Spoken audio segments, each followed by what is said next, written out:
Imagine coming home from war and feeling like you've landed on a different planet. That's what happened to a Marine who survived Fallujah. But what came next? It was even harder. Welcome to Fallujah, new Wild West of the old Middle East.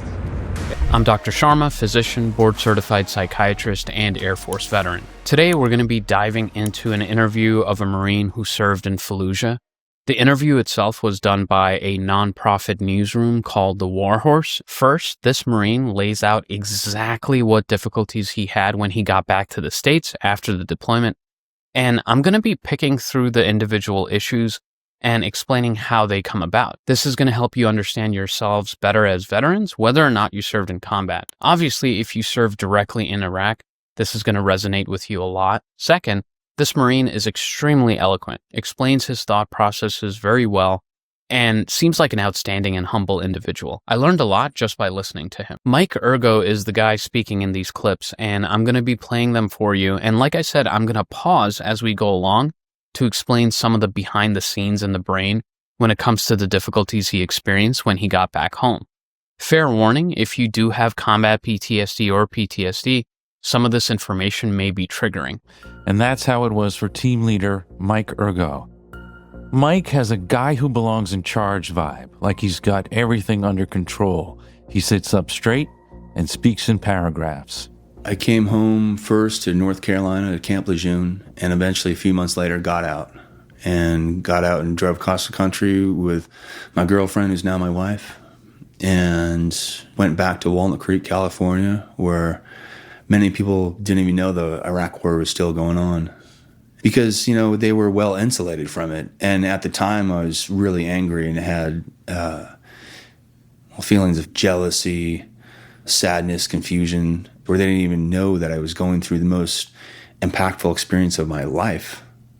And so I had a great feeling of disconnection from everybody I was around, except for other veterans that said, "Oh, you were there? Okay." And they'd give me a knowing nod like, "Yeah, I know you saw some stuff." And we'd have that understanding. That understanding was about what Mike had experienced in Iraq, and that no matter how badly he wanted to shake it off, it wouldn't let him go. So this feeling he talks about, returning home, feeling a disconnect from others who seem to be just going about their daily lives, as if the war wasn't even going on.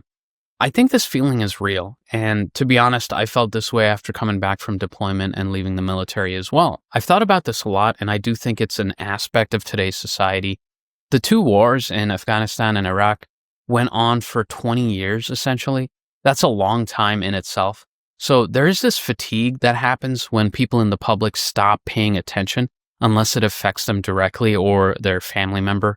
And I realize this can play out differently these days with the current social media atmosphere where people are more connected to things going on around the world. But at least during the majority of the war on terror, a lot of people in the country were pretty insulated from what was happening in the Middle East and Afghanistan. But that reaction of feeling disconnected from others, this is one of the reasons why it's a part of the PTSD checklist and on the VA PTSD DBQ. It happens a lot. It's easy to feel distant and estranged from others, even family members, because they weren't there. And it's not their fault, obviously, right? I'm not blaming them. But that's where the disconnect comes from. Now, when relating to veterans directly, it's different, just like Mr. Ergo described very effectively. And I think those who served in the GWAT era know this very well. Whenever someone tells me that they served in Fallujah, it's exactly what he described. I pause. There's this sort of knowing look, and I nod. Not that I was there in Fallujah, right? But it was so prominent in our minds, no matter where we were, and we all knew about it. We knew what happened there and that it was brutal. I was having flashbacks, intrusive thoughts, like a small YouTube clip of a memory of combat, of a horrible experience playing over and over in my head on repeat. I'd have feelings where I would be walking down my stairs and then feel as if I was back in Fallujah getting shot at on a staircase, and I would feel paralyzed. I would go limp and have to lay down on my stairs and couldn't get up and have a panic attack. And it was horrible. I didn't know when it was going to occur. I was going to community college and working, and sometimes I'd drive to school and have a panic attack and drive home and just turn all the lights off and hide. And so eventually, what I knew how to do was drink alcohol. And I did that because it numbed the feeling. It numbed the feeling of survivor's guilt for a little while, numbed the feeling of horror. And then I used a lot of cannabis too, and a few other drugs, but mostly cannabis, just to get away from the panic, because I felt a little bit relief. I'd get to the point where I would be angrily driving my motorcycle blacked out, hoping that someone would hit me on the freeway, hoping I'd crash. Not quite myself, but really tempting fate. So, of course, the symptoms he talks about here are all classic PTSD symptoms: intrusive memories, flashbacks, hypervigilance, anxiety, panic attacks. You can really see how debilitating they can be, especially when he describes that walking down the staircase feeling like he's right there back in Fallujah, taking fire on a stairwell and just becoming paralyzed. We've talked about this on the channel before, but this is the fight or flight center in the brain, the amygdala, right? Remember, when you've been through something traumatic and horrific like this or something similar, it becomes etched into your brain, specifically in the amygdala. And from that point on, the amygdala considers its job to protect you from another situation like that by looking for hints in your environment that might resemble what happened to you in the past. Obviously, it's not doing it well in this instance, right? Because it's problematic. It's making him feel paralyzed on a stairwell at home where it's safe. But that's what's going on behind the scenes in the brain, and that's how problems can arise. This is why it's important to focus on therapy and things that can rewire your brain so that you can get it back to a point where it doesn't react in the same way. Obviously, easier said than done, but that's the goal. The other problem with panic attacks is that they can happen at any moment, meaning it can be provoked, like from something in the environment, right? Something that reminds you a smell or a sound or a sight. Or it can be unprovoked, meaning random. And that's a huge issue. Like Mike was talking about, it could happen while he's driving or when he's in class, and it can be embarrassing, maybe dangerous. And this also shows us the power of the mind, that it can actually manifest physiological symptoms in the body when the mind becomes distressed. In the same way that the mind can do amazing things and is resilient, it can also cause these types of responses. The self-medication he talks about is also extremely common in PTSD, self-medication with alcohol and substances. I think there are a lot of reasons for this.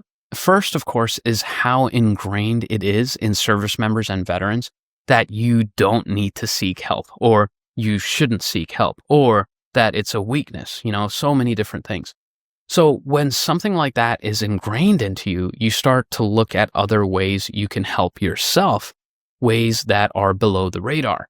And I think the most common is alcohol. It's legal, available, easy to access.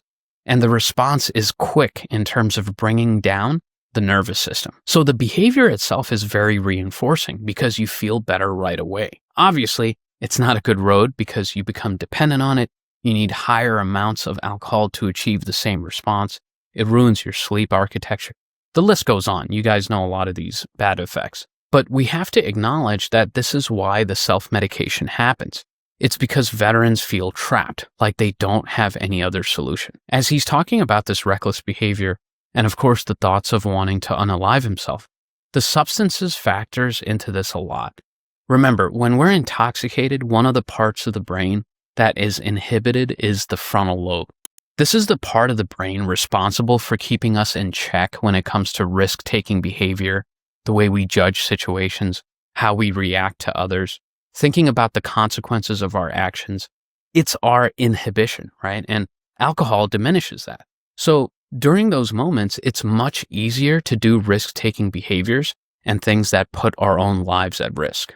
And eventually my wife told me that she loved me, but she couldn't go down that path with me anymore. And so I had to make a choice, and I had to stop, or she would have to leave me. And so I chose on July 11th of 2012 to stop using any kind of drug or alcohol and stop for good.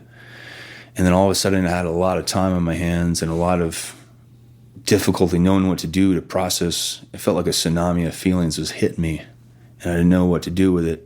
Mike says that's when a friend of his harnessed his ego by challenging him to run a half marathon. Training up for it, I started to feel better. And I remember rounding the corner in one neighborhood, and I just felt safe in my own body.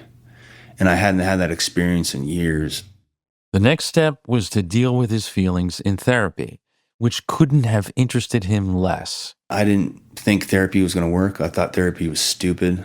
I thought, like, there's no way that a man who was in the Marine Corps, who was in the infantry, would ever benefit from something like therapy, because I had a skewed picture of what it was. But then a Vietnam vet he knew took him to a VA center where he started seeing a therapist. He liked her. She cared, he said. Now, sometimes we all need an ultimatum or a little kick, a reminder to get back on track. For Mr. Ergo, it was his wife telling him, hey, you need to get this treated and get back on track for us. This ultimatum can be different for different people, right? It's not always your spouse. For some, it's an ultimatum from their job, from their parents, from a friend, maybe a mentor. But basically, it can be an external force that tells you, hey, you need to get seen because this is an issue and you need to get better. This marathon thing, by the way, for Mr. Ergo, it was a marathon, right? But for somebody else, it could be something else. Volunteering at a local event, enrolling in classes, writing your resume. It just depends. But what it symbolizes is something called behavioral activation. This is a concept where you reverse your thinking. Okay, so let me explain. So for instance, we always think that we have to want to go out for a run before we do the run. We think that the feeling of wanting to go has to come first and then we do the thing, right? But it actually doesn't. And in behavioral activation, we force ourselves to go out for a run. And then we feel grateful for having done it and we feel more positive. You're turning around the whole paradigm. So with Mr. Ergo, he signed up for this marathon. It gave him a goal, a schedule to stick to, and it activated him. So he eventually goes to see a therapist. And look, it's not easy. Going to therapy is difficult. It's uncomfortable. You have to talk about stuff you don't want to talk about, but it's important. Sometimes you have to talk to a few different therapists to find someone you really connect with. Other times you get it on the first shot. It looks different for everybody. But the key is you need someone neutral, a third party, somebody who isn't your friend or family member to bounce ideas off of, support you, call you out when you need it, and to be a resource and guide for you. And after a while, the therapist threw out a bold proposal. Why not do what I do? I said, yeah. So I changed all my courses and I got my social work degrees, a bachelor's and a master's, and started working as a counselor, and eventually I'm a director of a VA vet center myself. Right now? So, yeah. Where?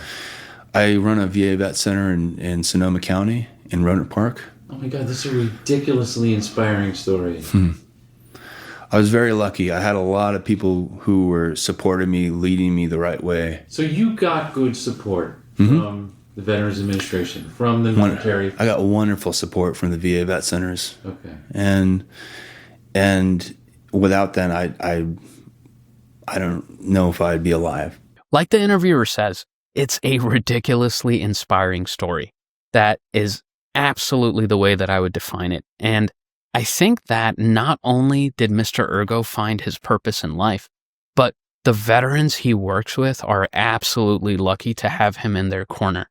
He is someone who literally understands what they're going through. He can relate to them, isn't judgmental, and he can help them. This is absolutely amazing, and you can see why I wanted to highlight his interview overall. And I'm not saying everyone's story should be like this, right?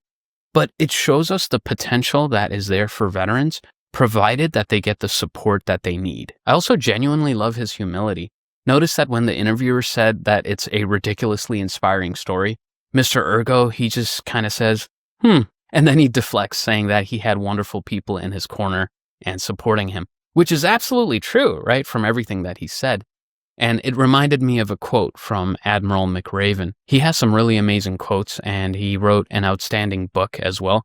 But he talks about people who helped him along his journey, even when he had setbacks. And he said, quote, "I have never forgotten those people, and I know that anything I achieved in my life was a result of others who have helped me along the way."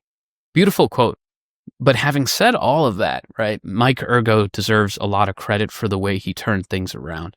Because in the end, he's the one who had to do the hard work himself. The hard work in his mind, the therapy, the recovery, everything. So thank you to Mr. Ergo for sharing your story on that podcast. Let me know your thoughts on this topic in the comments. As always, I want to hear from you guys. What did you think of this interview? Did these symptoms and impacts ring true for you? What are some things that have helped you in your journey? Let me know in the comments. If you enjoyed this video, you might like the episode I did on what PTSD actually is, where it comes from in the brain, and how it manifests. Click over here to check it out. Also, click over here to subscribe if you haven't already done so. As always, thanks for watching. Dr. Sharma signing off. See you next time.